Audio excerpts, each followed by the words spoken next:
Kristi uzi byabaye none wa murumuna wanjye ngo yagiye kubyara umva papa agira imitungo reba nkayo mvuye gucyura ihene uraho ngaho uragaramye uri ku ma Facebook ibyo umva bizakugeza ako se wambwiye ibyo mbwiye uzi byabaye mu rugo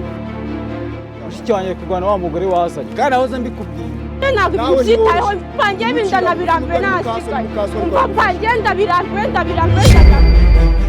kubanjye ari kunyirukana ndebe njya nta mfite ho kujya ubwo sibwo urumva njye nawe nabo kwabana gusa ndakurambiwe nkurambiwe niyo nda yawe nkurambiwe niyo musore gira vuba n'utwawe umvire hano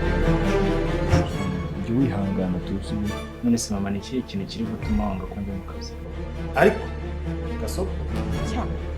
nanjye ari njye wakabyaye nakwiyicira ukamusanga niyo mpamvu utankunda rero waje uturira imitungo gusa ubu n'ibyo waremeye ibyabo ngiye kuvuka nsanga ababyeyi banjye batariho ngiye no gutwara inda y'indaro